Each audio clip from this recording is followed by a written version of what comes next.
This path is a wonderful way of getting your head together and really understanding what life is all about, and how you can use your own mind to take charge of your life.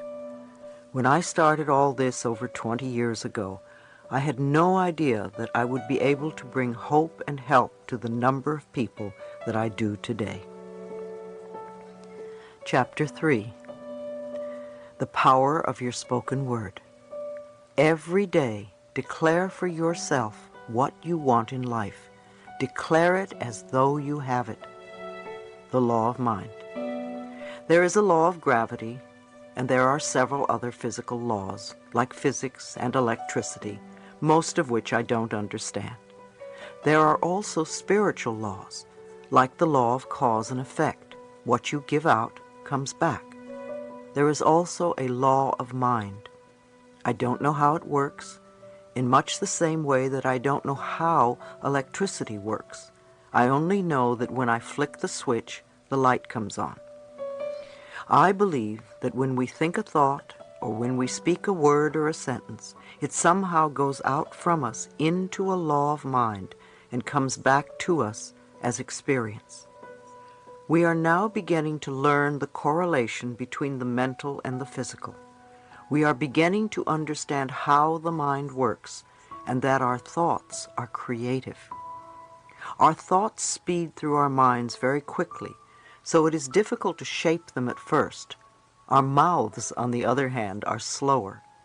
So if we can start editing our speech by listening to what we say and not letting negative things come out of our mouths, then we can begin to shape and control our thoughts.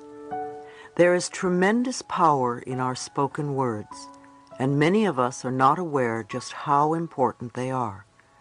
Let us consider words as the foundation of what we continually create in our lives. We use words all the time, yet we babble away, seldom thinking about what we are truly saying or how we are saying it. We pay very little attention to the selection of our words. In fact, most of us speak in negatives. As children, we were taught grammar. We were taught to select words according to these rules of grammar. However, I have always found that the rules of grammar continually change, and what was improper at one time is proper at another time, or vice versa. What was slang in the past is considered common usage in the present. However, grammar does not take into consideration the meaning of words and how they affect our lives. On the other hand, I was not taught in school that my choice of words would have anything to do with what I would experience in life. No one taught me that my thoughts were creative, or that they could literally shape my life. Nobody taught me that what I gave out in the form of words would return to me as experiences. The purpose of the Golden Rule was to show us a very basic law of life: do unto others as you would have them do unto you, or what you give out comes back to you. It was never meant to cause guilt. No one ever taught me that I was worth loving or that I deserved good, and nobody taught me that life was here to support me. I remember that as children, we would often call each other cruel and hurtful names and try to belittle one another. But why did we do that? Where did we learn such behavior? Look at what we were taught. Many of us were told repeatedly by our parents or teachers that we were stupid or dumb or lazy. We were a nuisance and not good enough. Sometimes we heard our parents say that they wished we had never been born. Maybe we cringed when we heard these words, but little did we realize how deeply embedded the hurt and pain would become. Changing our self-talk. Too often we accepted the early messages that our parents gave us. We heard, "Eat your spinach, clean your room, or make your bed," in order to be loved. You got the idea that you were only acceptable if you did certain things, that acceptance and love were conditional. However, that was according to somebody's idea of what was worthwhile, and had nothing to do with your deep inner self-worth.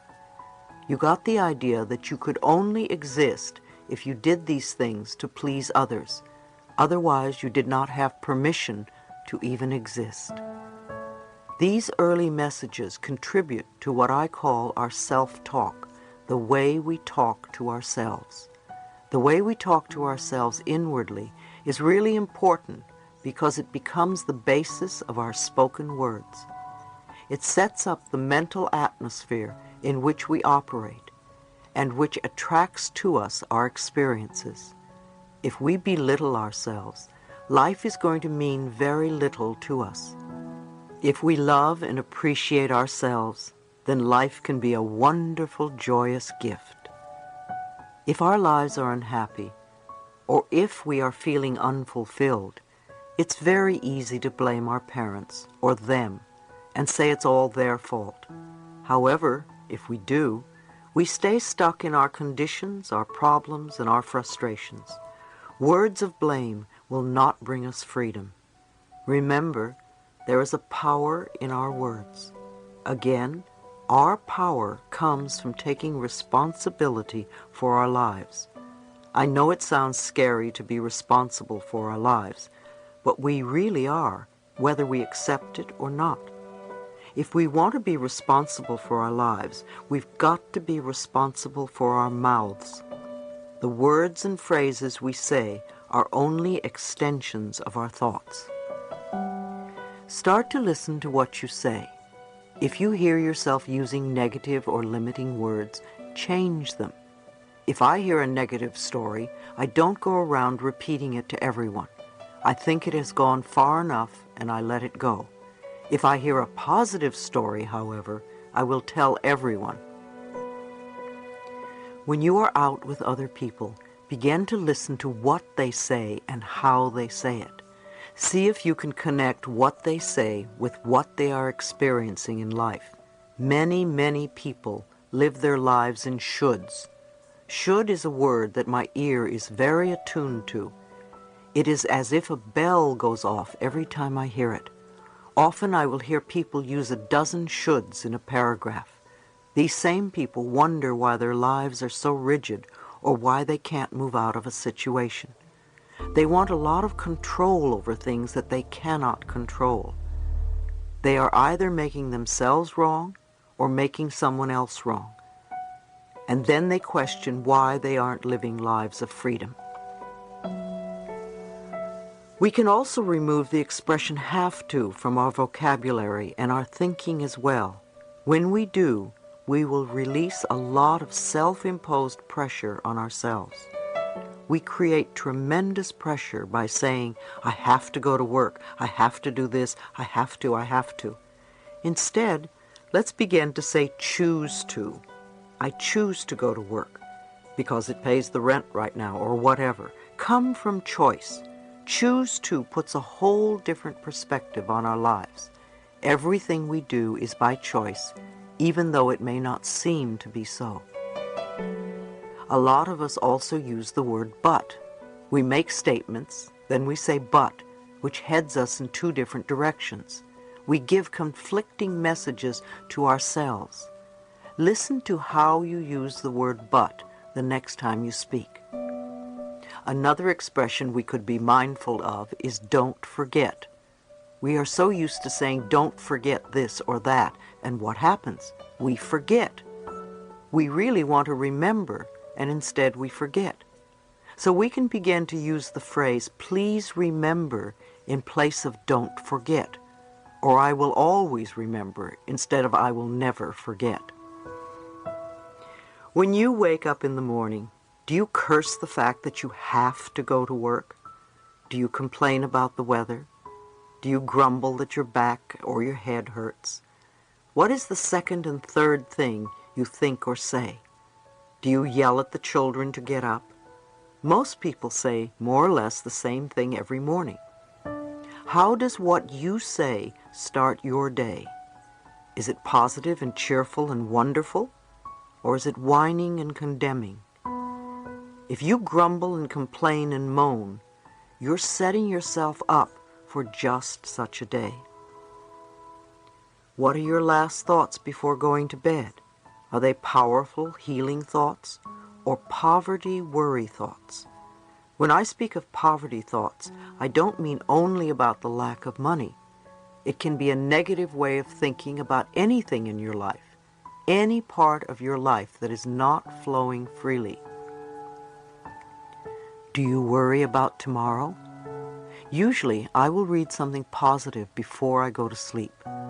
I am aware that when I sleep, I am doing a lot of clearing that will prepare me for the next day. I find it very helpful to turn over to my dreams any problems or questions I may have. I know my dreams will help me take care of whatever is going on in my life. I am the only person who can think in my mind, just like you are the only person who can think in your mind. Nobody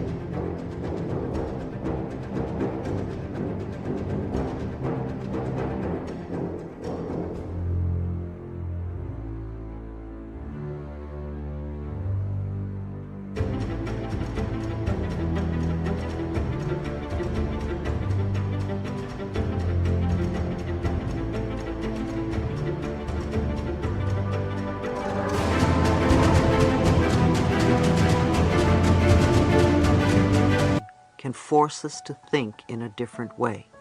We choose our thoughts, and these are the basis for our self-talk. As I experienced how this process worked more in my life, I began to live more of what I was teaching others. I really watched my words and my thoughts, and I constantly forgave myself for not being perfect. I allowed myself to be me, rather than struggling to be a super person who may only be acceptable in others' eyes. When I began for the first time to trust life and to see it as a friendly place, I lightened up. My humor became less biting and more truly funny. I worked on releasing criticism and judgment of myself and other people. And I stopped telling disaster stories. We are so quick to spread bad news. It's just amazing. I stopped reading the newspaper and gave up the 11 o'clock news at night because all the reports were concerned with disaster and violence and very little good news. I realized that most people don't want to hear good news.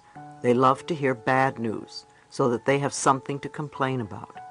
Too many of us keep recycling the negative stories until we believe that there is only bad in the world.